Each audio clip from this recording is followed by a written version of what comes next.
En este contexto, pues me gustaría también, y ya pasando al segundo tema de nuestra agenda, ciertamente pues es una nota bastante lamentable lo que ocurre a comienzos de semana. Desde el lunes se reportó lo que ya se conoce en la prensa como la tragedia de Juárez, de Ciudad Juárez, en la que se supo la muerte de varias personas. Se contabilizan hasta la fecha 40 fallecidos y varios heridos en uno de los refugios donde estaban siendo recluidos varios migrantes. Se supo que incluso las nacionalidades, la mayoría de ellos estaban entre venezolanos y hondureños. También habían algunos guatemaltecos, y en los que ciertamente pues además de la gravedad de la tragedia, no es la primera. Recordemos que hace semanas atrás habíamos hablado el lamentable incidente que ocurrió en Panamá,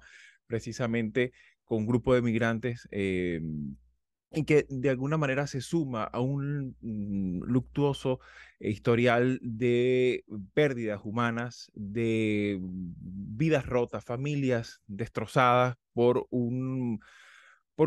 digamos, por una dinámica en la que se ve que no es un solo gobierno, sino varios gobiernos en la región se están mostrando con una abierta incapacidad de al menos proteger y resguardar la vida humana. Entendemos que el fenómeno migratorio no tan solo que es un fenómeno prácticamente ingobernable en muchos aspectos. Sin embargo, en los aspectos básicos del resguardo de la vida y de los derechos humanos, pues muchos gobiernos se ven en franca incapacidad. En este contexto, me gustaría un poco tu apreciación sobre qué repercusiones pudiera tener, Marisabel, esta lamentable noticia, una más, en los en los últimos años, y que de alguna manera nos hace preguntarnos, bueno, ¿cuáles son las repercusiones y dónde están las responsabilidades también? Porque, bueno, ciertamente es necesario hablar en clave de responsabilidades compartidas, porque ciertamente no es la responsabilidad de un solo actor. ¿Cómo lo ves tú en esta situación de crisis migratoria hemisférica? Bueno, yo creo que en principio lo que hay es que reconocer que México tiene una cuota de responsabilidad, pero México también le está haciendo el trabajo a Estados Unidos al mantener a los migrantes en su territorio. Eh, a mí lo que me parece es que todos estos esfuerzos que se están haciendo, digo, por las cumbres, ¿no? Tuvimos la cumbre iberoamericana, después tuvimos la cumbre de la democracia, hemos tenido otros espacios de discusión La donde está el CELAC. tema exactamente, está el tema migratorio, pero pareciera que eso no tiene ningún efecto inmediato, ¿no? Nosotros sabemos que el sistema migratorio en los Estados Unidos está colapsado desde hace años, no es una novedad, pero eso se debe a un problema de infraestructura legal, no es solamente un tema de que no pueden procesar los casos porque no tienen suficiente personal, eso es un tema burocrático, pero el problema real es que aquí no hay formas de inmigración que no sean por familia, matrimonio, trabajo o asilo. Y ahí es donde quiero llegar. El problema está en que tenemos cientos de miles de migrantes que ahora se suman de Sudamérica a los venezolanos, ¿no? Principalmente, pero nosotros tenemos décadas viendo cómo el flujo estacional de migrantes centroamericanos que están siendo expulsados de sus países por cambio climático, razones económicas, es decir, no son unos perseguidos políticos, tienen que venir a Estados Unidos, algunos utilizando mecanismos que existen de protección contra la violencia doméstica, es decir, hay otras grietas por donde pueden colarse, pero la mayoría pide asilo político. Y como conversábamos en el episodio de la semana pasada, el problema es cuando se pervierte, se malemplea en la figura del asilo político. ¿Por qué? Porque lo que estamos viendo ahora es que se les está negando el derecho a pedir asilo, que es un derecho humano, es un derecho al que está suscrito el país, en este caso Estados Unidos, porque no le va, fíjense que nadie le exige a México que le dé asilo a estas personas que llegan por ahí, a pesar de que eso es lo que se está planteando aquí en Estados Unidos, que pidan asilo allá, porque por ese país es que están transitando. El problema es ese, que estamos viendo que hay necesidad de una figura que no sea tan restrictiva como el asilo político, que sea el asilo humanitario por condiciones, por razones humanitarias, pero entonces esto va a implicar no que sea un costo para el país. El problema es que aquí hay una realidad, el tipo por razones culturales, ideológicas, nacionalistas, que no se quiere ese tipo de inmigración.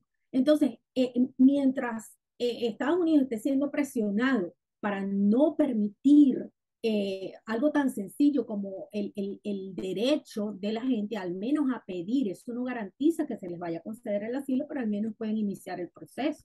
Entonces, tenemos a México haciendo ese trabajo que yo llamo sucio, porque es el que está encargado porque no lo está haciendo gratuitamente. Estados Unidos está poniendo dinero ahí para que ellos hagan eso. Y por eso Claro, no se justifica que hayan maltratado a estas personas, porque de paso, no sé si ustedes, a, a, hay algunos comentarios de gente que estaba ahí, sobre todo venezolanos, y un trabajo de Alvinson Linares sobre esto. Ellos lo que alegan es que cuando ellos entran a ese centro de detención, a ellos les quitan todas sus pertenencias. claro. ¿Cómo pudieron ellos haber iniciado el incendio? Ahí hay una enorme responsabilidad de México. Claro, No, y no, que en todo caso, además de lo ocurrido, pues también está el tema de cómo atender la propia crisis. O sea, no puedes atender un incendio en una cárcel dejando las celdas cerradas, ¿no? O sea, eso es algo y claro, evidentemente hay muchos elementos allí que forman parte de la investigación judicial, ¿no? El gobierno inmediatamente salió a declarar diciendo que, bueno, ya han imputado unas 8 o 9 personas. Comienza un proceso judicial que ciertamente no responde, porque claro, aquí también hay que entender una cosa que es también algo quizás un poco más perversa, ¿no? Que es que ciertamente este tema de los migrantes, así en general, muchas veces tiene presencia solamente en el discurso político como chivo expiatorio de muchas cosas, de muchos males, pero también muchas veces el tema migración es como el gran tema, pero no hay como una precisión, porque claro, es un segmento de la población que no tiene tampoco derechos políticos, ¿no? No vota, ¿no? Entonces, claro, esa sensibilidad muchas veces queda diluida a la hora de tomar acciones que, bueno, ciertamente implican acciones conjuntas. Y en ese contexto, Manolo, me gustaría tu apreciación. Cuando hablamos de acciones conjuntas, es importante destacar que a principios de siglo, en los primeros 10 años del siglo XXI, se avanzó en materia, sobre todo con el albur de los procesos de integración, se avanzaron en legislación compartida en materia de tráfico de personas, de trata, tránsito, refugio, apatridia, muchos temas el mismo tema del asilo, que se conversaron, se avanzaron en muchas cosas, por lo menos en el caso de la comunidad andina, en el caso de Mercosur, se han hecho importantes avances en lo jurídico, cosa que muchas veces uno se nota, pues que no tiene como un correlato en el comportamiento de algunos estados a la hora de tratar a este segmento de la población. Pero en este contexto también se supo que esta misma semana se realizó un acuerdo migratorio entre Trudeau y Biden, en el que, bueno, se le abre también la puerta a que Canadá pueda no permitir las facilidades que antes tenía de poder solicitar asilo, ¿no? Y este tema tan controversial de la cláusula del tercer país, ¿no? O sea, el tercer país seguro, bueno, que es de 2004, precisamente de este periodo de tiempo que estábamos conversando. Por tanto, no se está arrancando de cero. Hay experiencias compartidas, hay legislación, hay iniciativas valiosas, pero que pareciera que no se están poniendo sobre la mesa para buscar soluciones concretas. En ese contexto, Manolo, ¿cómo evalúas tú estas iniciativas gubernamentales y qué futuro pueden llegar a tener a la hora de plantear soluciones, no nada más declaraciones al público? Mirad, es un tema como los dos habéis señalado, que, bueno, que no vamos a dejar de abordar día sí, día no, o grabación sí, grabación no, porque yo creo que es uno de los yo diría, de los tres grandes temas del momento, y que curiosamente es un tema histórico, o sea, es un tema, la humanidad siempre se ha movido, o sea, la humanidad siempre ha sido migrante, o sea, desde que tenemos conciencia lo sabemos, ¿no? Pero claro, hoy cambia, porque ha cambiado evidentemente la humanidad. Y aquí hay varios elementos que tenemos que tener en cuenta. El primero y más obvio es que es un fenómeno, lo habéis dicho, sistémico, de que no es, la solución no la tiene un solo país. La solución no la tiene ni los países que demandan emigrantes, porque esto hay que tenerlo en cuenta. O sea, evidentemente, Estados Unidos demanda emigrantes porque es una economía que ahora mismo tiene un desempleo en torno al 4%, o sea que si es una economía de pleno empleo, y eso significa que puede seguir trayendo inmigrantes. Y el otro día un ministro español decía que España podía, como mínimo, permitir el acceso, la llegada a España de 250.000 inmigrantes. Estoy hablando de un país de tamaño medio, de una economía media, y se puede permitir traer 250.000 inmigrantes. Ni que decir tiene que Alemania triplica esa cifra, etcétera, ¿no? O sea que hay una cuestión de demanda y luego también hay una cuestión de oferta, ¿no? Hay la cuestión de los dramas políticos, de las ineficacias económicas, de las hambrunas, de distintos fenómenos que obligan de la violencia, de la inseguridad, que obliga a la gente a salir del país, ¿no? Y esto, a su vez, tiene distintos motivos y distintos orígenes. La inmigración, como antes en la historia, sigue unas rutas. Antes era una ruta a pie, y pensemos en los pueblos que cruzaron el estrecho de Bering viniendo de Asia y se trasladaron por toda América, o los pueblos que llegaron al oeste de Europa desde el Asia Central, etcétera, a pie, en marítima, luego aérea, etcétera. Y claro, hoy ponemos el acento y hoy miramos a la tragedia que sucede precisamente en un lugar intermedio, como es Ciudad Juárez, ¿no? Pero como hablábamos hace unas fechas del Darién en Panamá. Es decir, y claro, señalamos a México. Por supuesto que México tiene responsabilidades limitadas, las tiene. Y México padece, como diría mi colega Adela Cortina, pues aporofobia. ¿Qué es aporofobia? Pues es el odio al pobre, ¿no? Y el emigrante es pobre, porque los emigrantes, que los hay también, que son adinerados, pues no viajan por tierra, ¿no?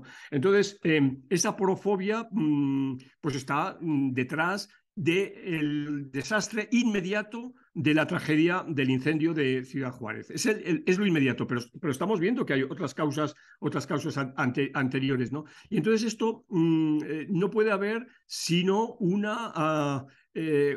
paso decidido de la comunidad internacional. De nuevo, la solución, aunque pueda ser muy importante la decisión de Estados Unidos, no la tiene Estados Unidos ni la tiene la Unión Europea, sino que esto es una cuestión de la comunidad internacional y de sellar un pacto que, ojo, no es fácil, ¿no? Porque la inmigración también, cuando hay crisis económica, pensemos en la crisis del 2008-2009, pues todo el mundo mira a los emigrantes. Aquí en España, sin ir más lejos, en esa época, decenas de miles de emigrantes ecuatorianos que ya llevaban casi 10 años en el país, regresaron inmediatamente a Ecuador, fruto de esta crisis. Pero también luego se ha convertido en un arma política, ¿no? Hay partidos políticos que son claramente xenófobos y que articulan su discurso político a través de la xenofobia, ¿no? Esto es muy claro, sobre todo en Europa, ¿no? Tanto el partido de Marine Le Pen como la extrema derecha alemana, pues o en Italia, son claramente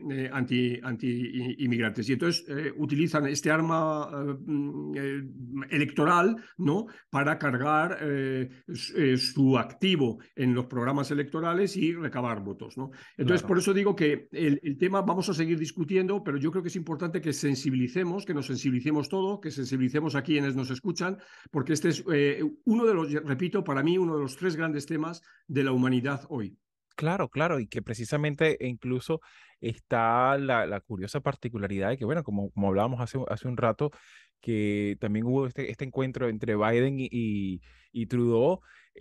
También está del lado del sur, de la frontera sur de los Estados Unidos, el caso de López Obrador, y bueno, podríamos hablar que son liderazgos también progresistas, y fíjate lo difícil, ¿no? Que les ha costado sensibilizar y armonizar políticas un poco más con cara o con rostro humano, ¿no? Porque precisamente cuando hablaban de esta cumbre, pues estamos hablando que no es nada más el paso de Roxham Road, que es un paso pues, bastante pequeño. Estamos hablando que Canadá y Estados Unidos comparten la frontera terrestre más grande del planeta, y evidentemente pues requiere algo más que simplemente decir no se puede pedir asilo, ¿no? O sea, el nivel de complejidad también requiere un poco también demostración de competencia en materia geográfica, ¿no? Y de ver cómo muchas veces la dinámica de la necesidad hace a las personas superar la barrera geográfica que sea, ¿no? Y que eso no es suficiente. Y en ese contexto, pues